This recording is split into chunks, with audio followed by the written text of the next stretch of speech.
Anak-anak hebat, sekarang Bu Lucy akan membahas tentang unsur pembangun novel. Novel terbentuk dari dua unsur, yaitu unsur intrinsik dan ekstrinsik.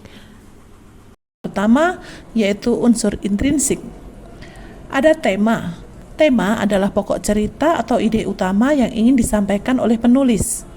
Yang kedua, alur atau plot, yaitu rangkaian peristiwa yang saling terhubung dalam cerita.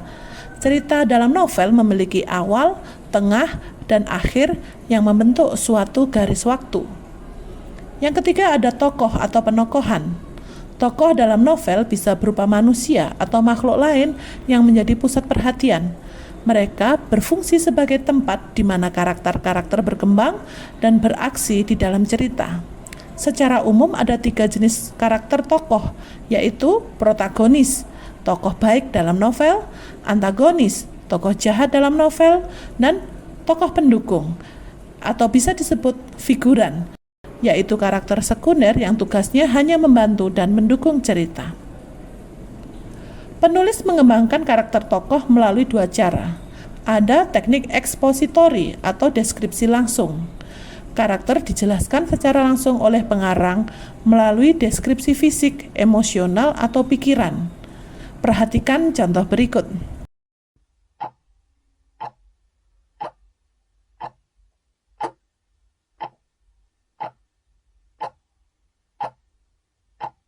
Selanjutnya ada teknik dramatik atau deskripsi tidak langsung.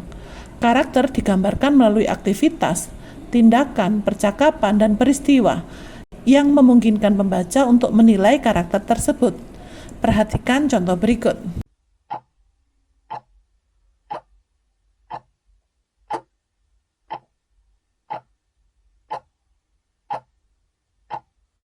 Yang keempat ada latar atau setting. Ada latar tempat, waktu, dan suasana di mana cerita itu berlangsung. Yang kelima ada sudut pandang. Sudut pandang adalah perspektif atau posisi dari mana cerita atau narasi disampaikan kepada pembaca. Yang pertama, sudut pandang orang pertama, di mana narator adalah karakter utama dalam cerita. Biasanya digunakan kata ganti aku. Perhatikan contoh berikut.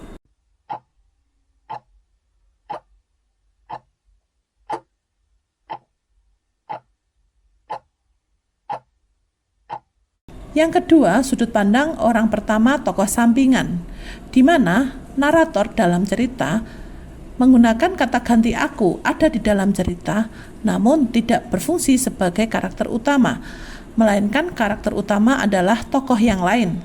Kalian bisa menyimak contoh berikut.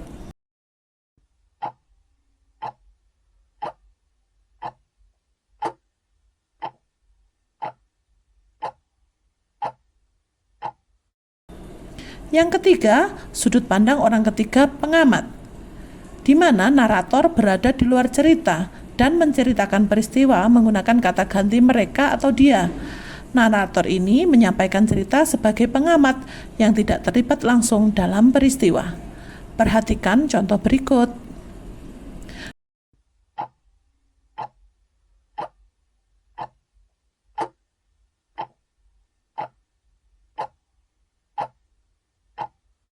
Dan yang terakhir, sudut pandang orang ketiga serba tahu, di mana narator berada di luar cerita, namun memiliki pengetahuan yang menyeluruh tentang pikiran dan perasaan semua karakter. Coba kalian perhatikan contoh berikut.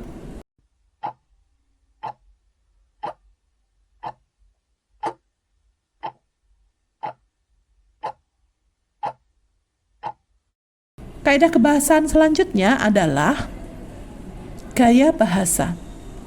Gaya bahasa mencakup penggunaan kata bermajas untuk menambah keindahan dan kekayaan bahasa dalam novel. Tentunya gaya bahasa sangat beragam, bisa metafora, simbolis, hiperbola, dan gaya bahasa yang lainnya. Selanjutnya amanat. Amanat adalah pesan moral atau pelajaran yang ingin disampaikan penulis melalui cerita. Anak-anak, kita berlanjur ke unsur ekstrinsik, yaitu unsur yang membangun novel dari luar. Adapun unsur tersebut, yang pertama adalah biografi dan latar belakang penulis.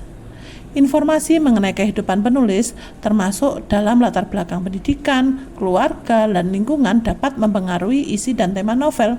Contohnya, Pramoedya Anantatur menulis Bumi Manusia. Ia memiliki latar belakang sebagai seorang pejuang kemerdekaan Indonesia. Pengalamannya mempengaruhi tema perlawanan dan keadilan dalam karya tersebut. Yang kedua, kisah di balik layar. Pengungkapan pengalaman, kesan, harapan, dan cita-cita penulis yang menjadi latar belakang pembuatan novel.